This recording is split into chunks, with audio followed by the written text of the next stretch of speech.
Olá pessoal, hoje nós vamos falar sobre os nomes importantes da geografia. O francês Paul Vidal de Lablache, que viveu em 1845 e 1918, foi um geógrafo e um dos nomes mais lembrados no que se refere à história do pensamento geográfico. A sua obra é largamente conhecida por ser fundadora da corrente do pensamento que posteriormente foi denominada possibilismo, em oposição ao determinismo geográfico alemão. Então, Vidal também foi considerado o fundador da escola regional francesa. O geógrafo, ele rejeitava a ideia do alemão Ratzel, que considerou e caracterizou aí a escola alemã de geografia, em que as condições naturais do meio influenciavam e determinavam as atividades humanas e também a vida em sociedade. Para Vidal, o homem ele também transformava o meio onde vivia,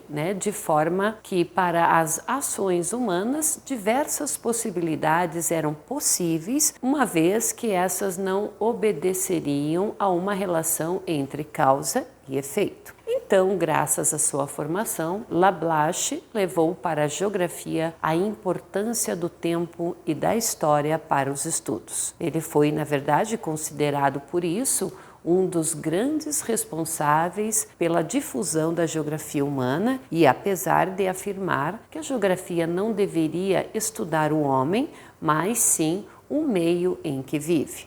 Ok? Muito bem, pessoal.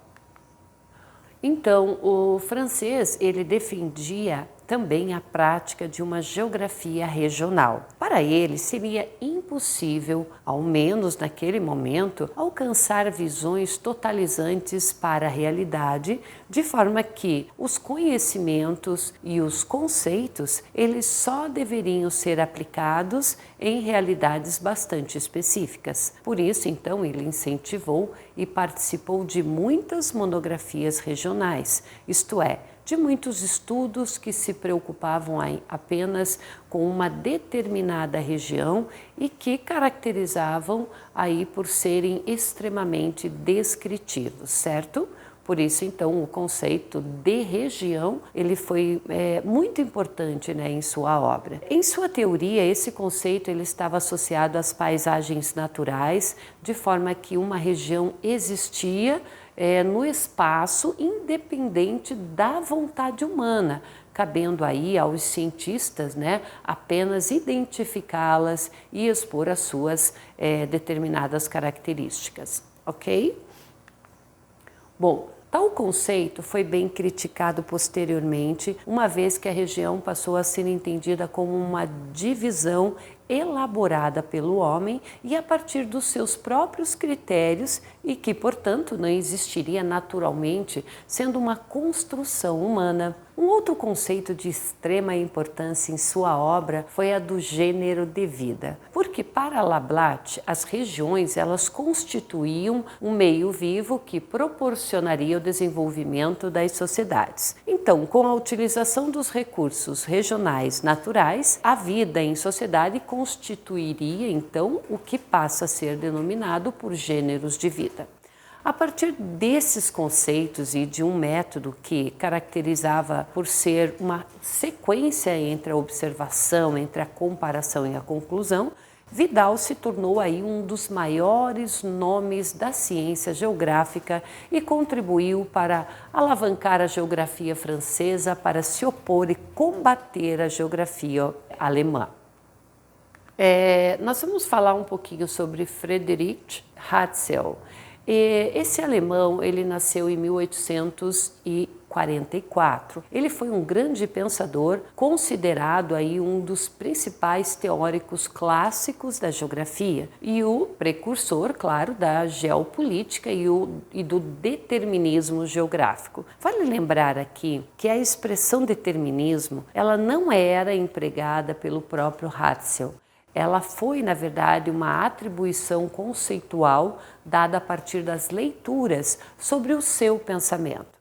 Então, o pensador, na verdade, ele foi muito responsável pela ênfase dos estudos geográficos sobre o homem. Entretanto, a sua teoria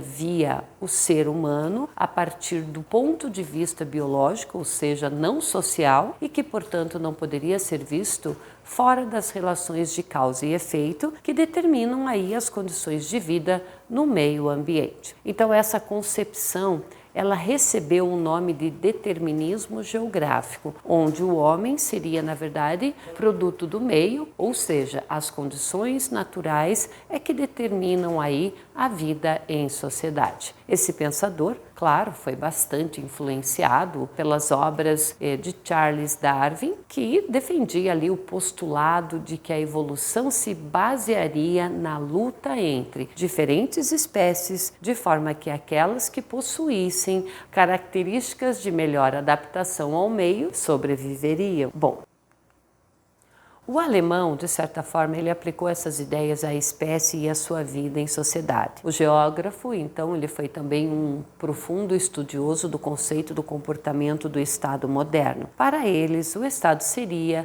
a sociedade organizada para construir, para defender, expandir o seu território. Também considerava que essa era uma forma de organização que ocorreria de maneira muito natural em qualquer sociedade avançada. Então, o Estado para ele era, na verdade, um organismo vivo. O Estado para ele era, na verdade, um organismo vivo. E a partir dessa concepção, elaborou aí o conceito de espaço vital, que seriam as condições espaciais e naturais para a manutenção ou consolidação do poder do Estado sobre o seu território.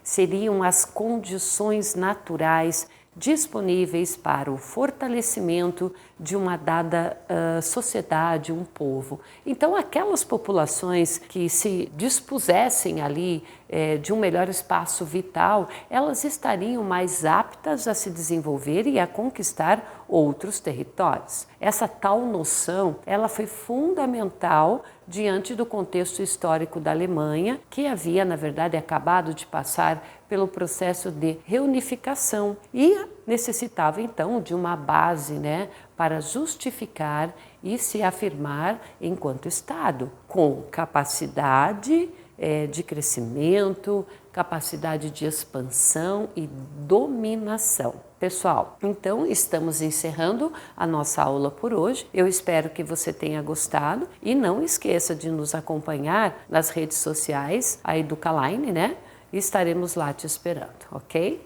Por hoje é só. Até mais, pessoal!